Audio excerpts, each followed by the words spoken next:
আর আপনি বলছিলেন যে ওই যে ইয়া থেকে শুরু করবেন, এই মানে মানে যে ব্যাখ্যামূলক যেগুলো ওইখান থেকে শুরু করবেন,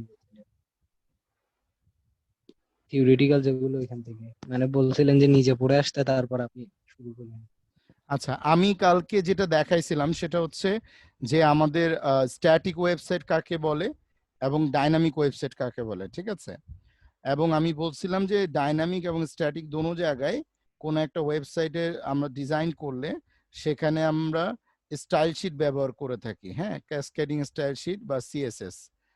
তো সিএসএস ব্যবহার করলে ডিজাইন হয়, দেন জাভাস্ক্রিপ্ট ব্যবহার করলে আরো বেশি এটা আর্কিটেকচার ফুল হয়। পিএইচপি বা হাইপারটেক্সট প্রফেশনাল মানে প্রসেসরসে এখানে আমরা যখনই কোনো রকমের ডাইনামিক অ্যাপ্লিকেশন বা সফটওয়্যার বা কোনো ম্যানেজমেন্ট সিস্টেম তৈরি করি তখন আমরা পিএইচপিটা ওয়েব ল্যাঙ্গুয়েজ হিসাবে ইউজ করি।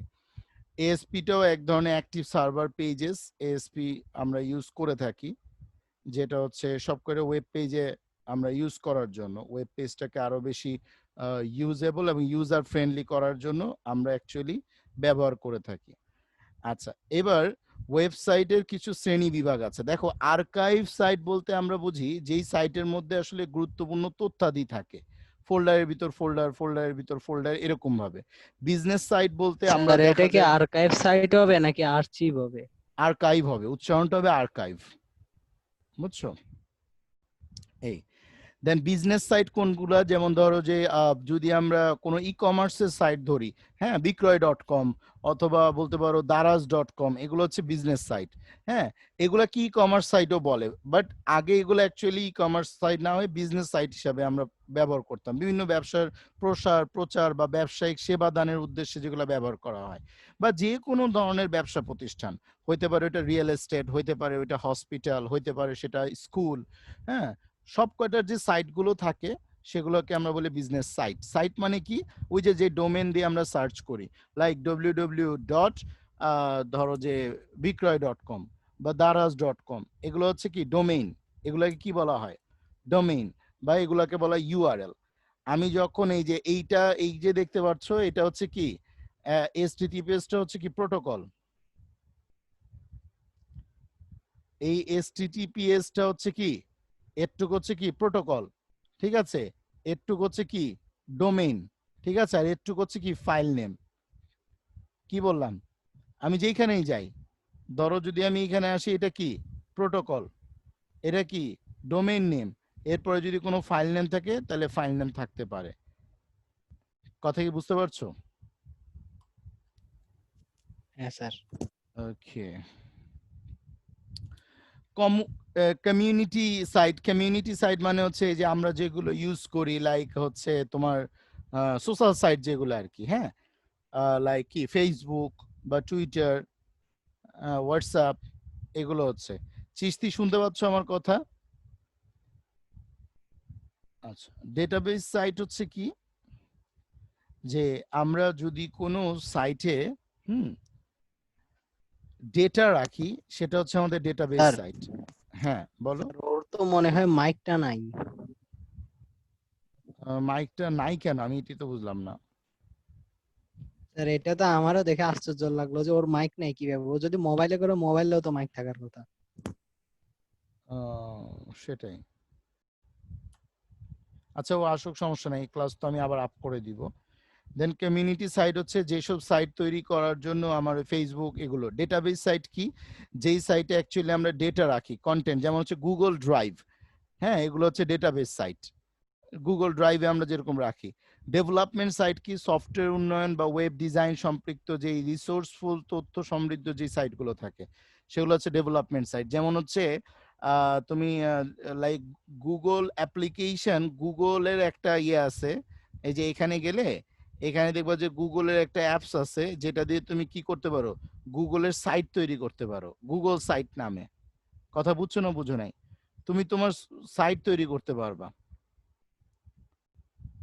এখানে অসংখ্য অ্যাপ্লিকেশন আছে যে অ্যাপ্লিকেশনগুলো তুমি ইউজ করতে পারবা তোমার জন্য।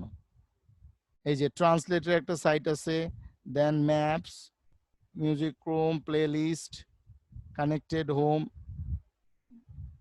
দেখতে পাচ্ছো এখানে কতগুলো যে মেসেজেস বা জিমেল, গুগল ডিউ নামে একটা সফটওয়্যার আছে কন্টাক্ট রাখার জন্য, ক্যালেন্ডার ইউজ হয়, এখানে অনেকগুলো, এগুলো কিন্তু প্রত্যেকটা এক একটা সাইট। এই যে ড্রাইভটা হচ্ছে ডেটাবেস সাইট, এগুলো প্রত্যেকটা, এই যে শিট কি, এটা এক্সেল শিট রাখার একটা সাইট, এটা ইনকাম করার একটা সাইট, অ্যাডসেন্স, অ্যানালাইটিক্স গুগলের।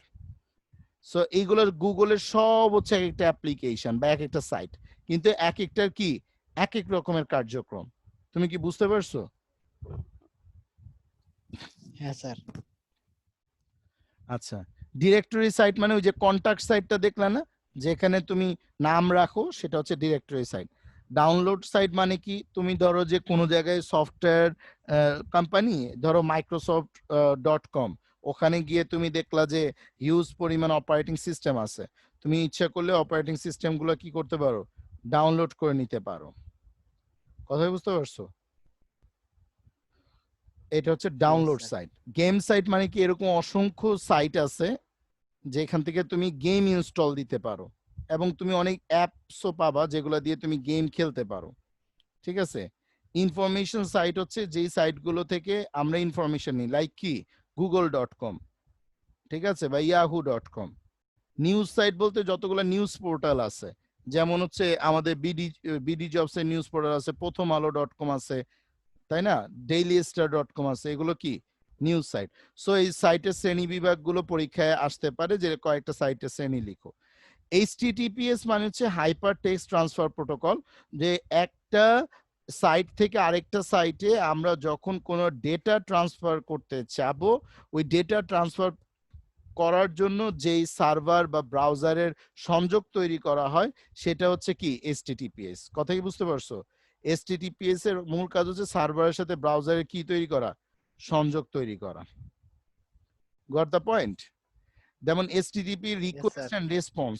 রিকোয়েস্ট মানে কি, ধরো আমি যদি কোনো ব্রাউজার ওপেন করি, তখন আমি একটা রিকোয়েস্ট থ্রো করি, হ্যাঁ, যে আমি এখানে কি করতে যাচ্ছি, index.html পেজটা দেখতে চাই। তো সার্ভার কি করে, সে খুঁজে বের করে যে এই index.html নামে কোনো কি আছে কিনা, সাইট আছে কিনা, যদি থাকে সে তখন রেসপন্স করে, করে সেই index.html-টাকে রান করে, করে সেটা কি ব্রাউজারে ডিসপ্লে করে। যেমন আমি এখানে যখন এই যে cs.txt কে আমি যখন html করে দিচ্ছি, তার মানে কি সেটা তখন একটা ওয়েব পেজ হয়ে গেল। যখন এটা একটা ওয়েব পেজ হয়ে গেল, সো আমি একে যখন রান করব, তখন সে এখানে একটা লিঙ্ক বা এই লেখাগুলো, এই যে তুমি দেখতে পাচ্ছ, এর আগে তোমার কোনো কি নাই, তোমার প্রোটোকল নাই বা ডোমেন নাই, শুধু কি আছে, ফাইলটা আছে। কিন্তু এই ফাইলটাকেও সে খুঁজে পাচ্ছে কোথায়, সি ড্রাইভের, ইউজার্সের, টিচিং ডেস্কটপের cs.html এ গিয়ে সে ফাইলটা খুঁজে পাচ্ছে। Goat the point? এই হচ্ছে ইস্যুস। চিস্তি কেন জয়েন করতে পারতেছে না? চিস্তিকে তো আমি বারবার একসেপ্ট করতেছি, একসেপ্ট করার পর জয়েন্ট হচ্ছে না।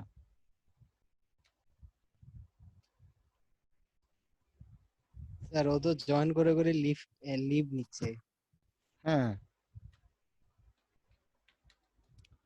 আচ্ছা, আমরা এখন পর্যন্ত যতটুকু পড়লাম এতটুকু ক্লিয়ার, যে এইচটিটিপিএস কিভাবে রিকোয়েস্ট পাঠায়, দেন কিভাবে ফাইলটা পেয়ে যায়।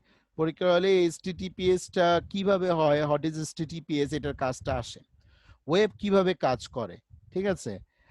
আমরা ক্লায়েন্ট যখন কোনো একটা হোম পেজ দেখতে চাই, তখন ব্রাউজার সেটা পাঠায় দেয় কোথায়, মডেম। মডেমের মাধ্যমে হতে পারে, অথবা কি ইথারনেট কেবল, যেটা আমরা বলি ব্রডব্যান্ডের লাইন, বলি না আমরা যে আমার বাসায় ব্রডব্যান্ডের লাইন আছে, আইএসপি আছে, অথবা অনেকে মডেম ইউজ করে, অথবা অনেকে মোবাইল ডেটা ইউজ করে ইন্টারনেটটাকে অ্যাক্সেস স্যার করার জন্য। স্যার ব্রডব্যান্ড লাইন আর ওয়াইফাই একই না? ব্রডব্যান্ড লাইনটা যখন রাউটারের সাথে কানেক্ট হয়, তখন রাউটার অ্যাকচুয়ালি এই ওয়্যারলেস ফ্রিকোয়েন্সিটা থ্রো করে, এটাকেই বলে হচ্ছে কি wifi, wireless frequency. Clear? But broadband মানেই ওয়াইফাই না। ব্রডব্যান্ড হচ্ছে রাউটারের সাথে কানেক্ট হয়, দেন রাউটার ওয়াইফাইটা থ্রো করে। ক্লিয়ার? হ্যাঁ স্যার। ওকে, সো এখন ক্লায়েন্ট প্রোগ্রাম কিভাবে কাজ করে দেখো। ব্রাউজার, অ্যাকচুয়ালি ব্রাউজার প্রোগ্রাম মূলত মডেম বা ইথারনেট কেবল বা ব্রডব্যান্ড অথবা মোবাইল ডেটা, এটার মাধ্যমে সে প্রোটোকলের কাছে যায়। প্রোটোকল কি করে, ওই HTML যে ফাইলটা, ধরো cs.html ফাইলটাকে সে খুঁজে বের করে সে প্রোটোকলটা নিয়ে আসে, ইন্টারনেটের মাধ্যমে যে 6 নাম্বার, আবার মডেমের মাধ্যমে ব্রাউজারে নিয়ে আসে, দেন ক্লায়েন্ট দেখতে পায় 8 নাম্বার। কথাই বুঝতে পারছো?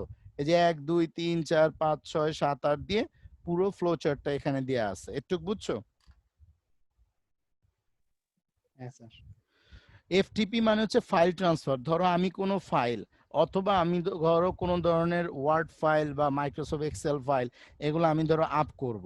যখন আমি আপলোড করি তখন এফটিপি প্রোগ্রামের মাধ্যমে আমরা কি করে দিই, আপ করে দিই, এবং এটা আস্তে আস্তে কি করতে পারি, আমরা আবার ডাউনলোড করতে পারি।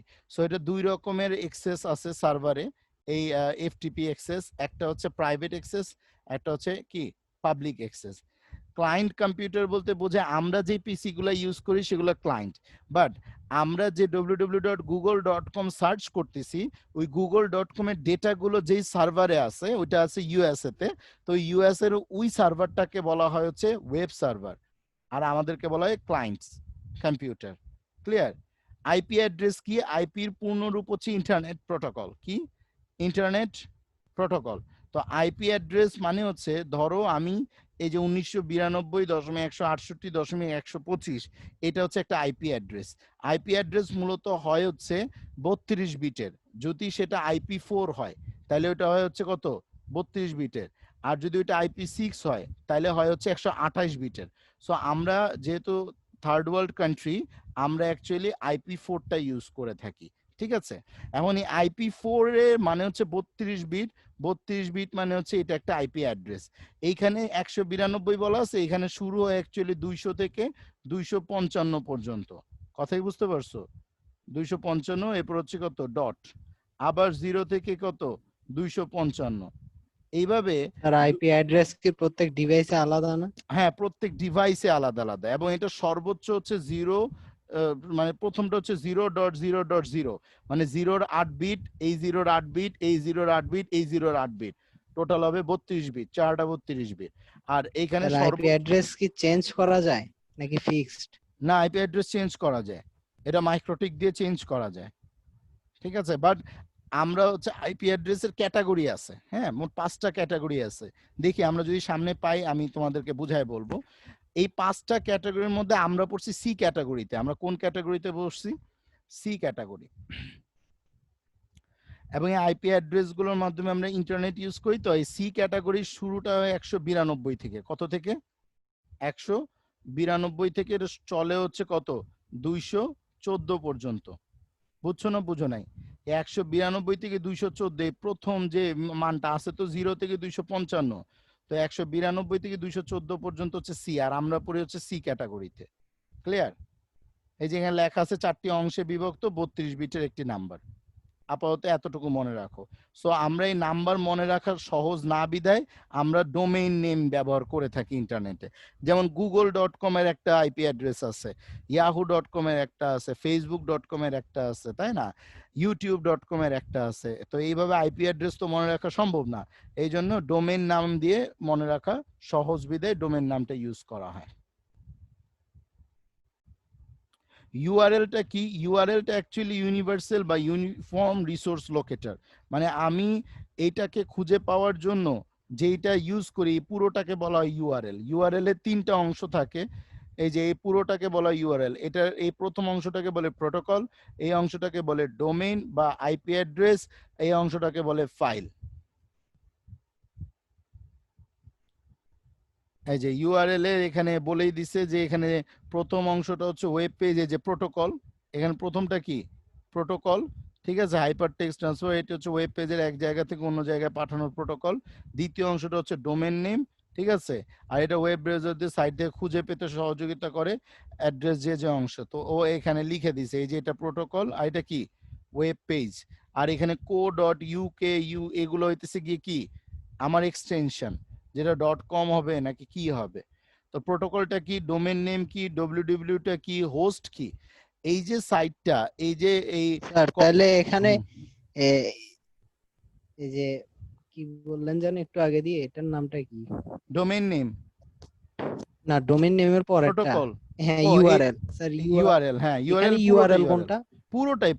পুরোটা ইউআরএল, পুরোটা মানে protocol, domain name, hosting, WW এগুলো সব মিলাই হচ্ছে ইউআরএল।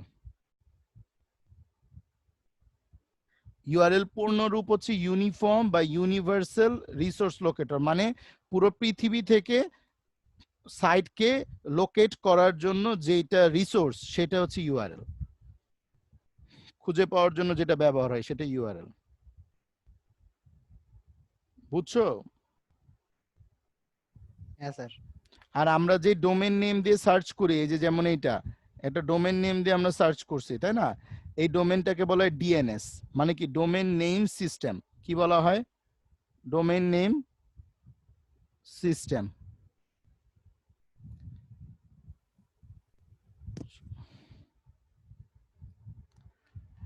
আচ্ছা, এরপর হচ্ছে ওয়েব ব্রাউজিং। আমরা দেশের বাইরে বিভিন্ন জায়গায় ওয়েব ব্রাউজিং করি, গুগল, ক্রোম, মজিলা, এগুলো হচ্ছে ব্রাউজার। এই ব্রাউজারের মাধ্যমে আমরা কি করি? ওয়েব ব্রাউজিং করি। তো ব্রাউজারের এখানে কিছু উদাহরণ দেওয়া আছে: internet explorer, Mozilla, Google Chrome, safari, Opera, এগুলো সব গুগল ব্রাউজার। কোন আমরা প্রোগ্রামটা ব্যবহার করি? সরাসরি আমরা অ্যাকচুয়ালি ব্রাউজার সম্বন্ধে আমরা এই যে এগুলো যে সার্চ করতেছি, google.com, ইয়াহু, বিং, আক্স, অ্যামাজন, এগুলো হচ্ছে কি আমাদের এক একটা লিঙ্ক। ওয়েব থেকে তথ্য খুঁজে পাওয়ার জন্য আমাদের এই লিঙ্কে যেতে হয়, মানে অ্যাড্রেস জানা থাকা কি প্রয়োজন, নাহলে আমরা তথ্য খুঁজে পাবো না। সরাসরি ওয়েব পেজ ব্রাউজ করে আমরা খুঁজে পাই। আমাদের মেইন উদ্দেশ্যটা হচ্ছে এই google.com-এ সার্চ করলে যে পেজটা আসে, এই পেজটা ডিজাইন করা বা এই পেজটা ডেভেলপ করা হচ্ছে আমাদের এই চ্যাপ্টারের মেইন উদ্দেশ্য। বুঝতে পারছি? এই যে ডোমেন নেম এবং হোস্টিং এগুলো কিনতে পাওয়া যায়। যেমন আমি যদি গুগলে গিয়ে সার্চ দিই name.com, তাহলে আমি কি এই হোস্টিং এবং ইয়ে কিনতে পাওয়া যায় যে সাইজ, সেখানে তুমি যাও। যেমন name.com-এ গিয়ে তুমি ডোমেইন নেমটাকে সার্চ করতে পারবা।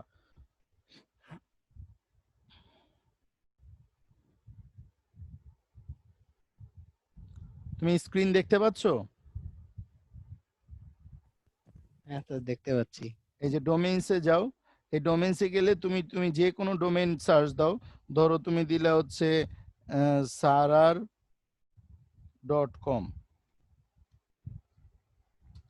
sarar.com-টা ফাঁকা আছে কিনা এটা তুমি নিতে চাচ্ছ। sarar.com ইজ অ্যাভেলেবেল, হ্যাঁ সারার, সরি ইকোটা অ্যাভেলেবেল, কমটা নাই। sarar.com ইজ টেকেন, sarar.com কেউ নিয়ে নিছে, ঠিক আছে। sararbd.com দেই, হ্যাঁ sararbd.com অ্যাভেলেবেল। এটা কত? $8। তো $8 দিয়ে আমি ডোমেইন নেমটা কিনে নিতে পারবো। তো এটার এগেনস্টে একটা কি আসবে? আইপি অ্যাড্রেস আসবে, যেটা মানুষ না জেনে যা sararbd.com দিয়ে সার্চ করলেই তোমাকে পাবে। বুঝছো না বুঝো নাই? বুঝছি স্যার। সো ডোমেন নেম এবং এটাকে হোস্টিং করা, মানে আমি যে পেজটা তৈরি করতেছি, ধরো cs.html, এই যে এই পেজটা, এই যে এই ফাইলটা আছে না, এই ফাইলটা যখন আমি সারার বিডির মধ্যে কনফিগার করে দিব, তখন এই ফাইলটাকে সার্চ করলে তখন এইভাবে sararbd.com এর পরে জাস্ট এই cs.html ফাইলটা আসবে। ক্লিয়ার? sarar.bd.com এর পরে যে ফাইলটা আছে এই ফাইলটা চলে আসবে। ক্লিয়ার? আর এই ফাইলটাকে আমরা ডিজাইন করা শিখবো। ক্লিয়ার? Yes sir. এবং এই ডোমেইন নেমের পিছনে একটা আইপি অ্যাড্রেস আছে, ঠিক সেম এই sararbd.com এর পিছনে একটা অটোমেটিক আইপি অ্যাড্রেস তৈরি হবে, যেটা দিয়ে আমরা ট্র্যাক করব।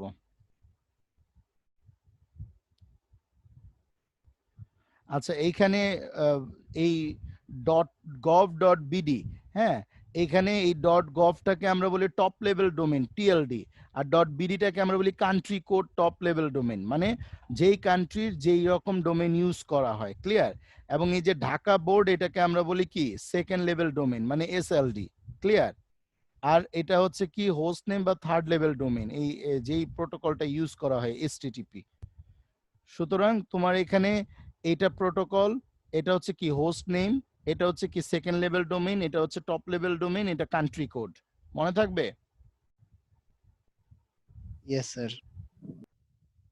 সো টপ লেভেল ডোমেইন গুলো হচ্ছে যে .com, .org, এই যে আমি যে name.com এ গিয়ে যে দেখালাম, এই যে বলছে যে 3 ডোমেইনস আর অ্যাভেলেবল। ক্লিয়ার? সো এই যে .com, .net, .org, আমি 3টা ডোমেইন একসাথে কিনতে পারবো এবং এটা আমার 39% সেভ করবে। আলাদা আলাদা কিনলে $10 করে $40 লাগবে, কিন্তু একসাথে কিনলে কি আমাকে $24 দিয়ে দিবে। কথা বুঝছো না বুঝো নাই? এই sarabiri.com, বুঝছি স্যার। sarabiri.com, sarabiri.org.net, এই এক্সটেনশন গুলোকে বলা হচ্ছে কি টপ লেভেল আমার ডোমেইন, এই top level domain. Clear? .biz, .net, info, com, আমরা শুধু কমের সাথে পরিচিত, এরকম বিজ, নেট, ইডু, বিডি এরকম বহুত আছে। কান্ট্রি টপ লেভেল আমাদের সব কান্ট্রি, তো যেমন বাংলাদেশের হচ্ছে .bd, অস্ট্রেলিয়াটা .au, ইন্ডিয়াটা IN, ব্রাজিলের BR, বুঝছো, হংকং এর HK, এইভাবে এক একটা দেশের এক এক রকম এক্সটেনশন আছে। আচ্ছা, ওয়েব হোস্টিং মানে হচ্ছে আমি যে স্ক্রিপ্টটা তৈরি করব, আমি যেমন তোমাদেরকে যে স্ক্রিপ্টটা এখন বানাচ্ছি, এটা হচ্ছে র HTML দিয়ে, কি দিয়ে, একদম পিওর HTML। হ্যাঁ, এখন এইটা যদি আমি HTML দিয়ে করার পর এটার মধ্যে PHP-টা লিখি, তখন এটা রান করার জন্য আমার যে সার্ভারটা দরকার হবে ওইটাকে আমরা বলি লিনাক্স সার্ভার। বুঝছো না বুঝো নাই? যদি আমি যে সফটওয়্যারটা বানাবো সেটা যদি কি PHP ল্যাঙ্গুয়েজ দিয়ে করি, তাহলে সেটা যেই সার্ভারে চলবে সেটা কি লিনাক্স সার্ভার। বুঝছো না বুঝো নাই? আর যদি আমি সেই ল্যাঙ্গুয়েজটা মাইক্রোসফটের ল্যাঙ্গুয়েজ দিয়ে লিখি, MS ল্যাঙ্গুয়েজ, বা ডাটাবেসটা যদি হয় লাইট এসকিউএল, কথা বুঝতে পারছো? তাহলে যেই সার্ভারে রান করবে সেই সার্ভারের নাম হচ্ছে কি তোমার MS সার্ভার, মাইক্রোসফট সার্ভার বা উইন্ডোজ সার্ভার। বুঝছো না বুঝো নাই? আমি যেই সাইটই তৈরি করি না কেন, বুঝছি। ওই সাইটের মেইন হচ্ছে ডেটাবেস। PHP ডেটাবেসটাকে আমরা বলি হচ্ছে মাই এসকিউএল। কি বলি? মাই এসকিউএল। ক্লিয়ার? আর MS এসকিউএলটাকে আমরা বলি হচ্ছে কি লাইট এসকিউএল, অথবা আমরা কি বলি ওই যে এক্সেস, আমরা যে মাইক্রোসফট এক্সেসটা ইউজ করছি না, ওইটাও কি এই মাইক্রোসফট সার্ভারের একটা ডেটাবেস। সো এগুলো MS মাইক্রোসফট সার্ভার বা উইন্ডোজ সার্ভার ইউজ হয়, এটা লিনাক্স সার্ভার ইউজ হয়। Maybe got it? হ্যাঁ স্যার, বুঝছি। এখানে সার্ভার নিয়ে কথা বলা আছে, হোস্টিং নিয়ে কথা বলা আছে। আচ্ছা, পপ এবং আইম্যাপ এই দুটো হচ্ছে কলকেটেড হোস্টিং, মানে হোস্টিং অনেক রকমের হয়ে থাকে। হোস্টিং মানে হচ্ছে যেখানে সফটওয়্যার বা অ্যাপ্লিকেশন রাখা হয়।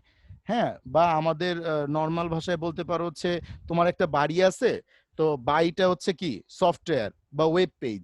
হ্যাঁ, আর ওই বাড়ির যে নামটা সেটা হচ্ছে কি ডোমেইন, আর ওই বাড়িটা যে জমির উপরে আছে ওই জমিটা হচ্ছে হোস্টিং। বুঝতে পারছো? হ্যাঁ স্যার। তো এখানে ডোমেইন এবং হোস্টিং এর পার্থক্যটা খুবই ইম্পর্টেন্ট, এটা পড়বা। তাহলে আজকে আমাদের এতটুকুই থাক, কালকে যেহেতু আমি 11টায় পড়াবো, কালকে একটু আমি বেশি করে পড়াবো।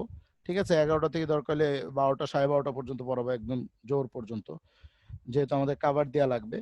সো আজকে এতটুকু পর্যন্ত, এটা মুখস্থ করে ফেলো এখানে ব্রড কোশ্চেন গুলো, এবং একদম ওয়েবসাইটের কাঠামো স্ট্রাকচার আমরা কালকে স্টার্ট করবো, একদম পার্ট 3-4 থেকে শুরু করে এক টানে শেষ করবো যতটুকু যাওয়া যায়। স্যার, হুম, স্যার একদম জাস্ট টাইমে দিলে ভালো হয় আর কি, একদম 11টা থেকে দিলে। তাহলে আমাকে একটু তুমি 10:30টার দিকে একটা কল দিও। আচ্ছা স্যার। ওকে স্যার, এইটা একটু তুমি দায়িত্ব নাও, হ্যাঁ, কষ্ট করে আমাকে তুমি একটু আচ্ছা 10:30টার দিয়ে কল দিও, বা যখনই ক্লাস টাইম তোমার তখনই কল দিও, কারণ অনেক সময় তোমরা লেট করে, তো যার কারণে আমি আসলে চিন্তা করি যে না ঠিক আছে আস্তে ধীরে দিয়ে, আর তুমি রেডি হয়ে গেলেই আমি দিয়ে দিব। ওকে, অন টাইমে আস, আচ্ছা সমস্যা নেই। স্যার। আচ্ছা, আরেকটা বিষয় হচ্ছে যে আজকে তো মোটামুটি 1 তারিখ, তো তোমার কোনোভাবে কোনো ওয়ে হলো কিনা? স্যার আমি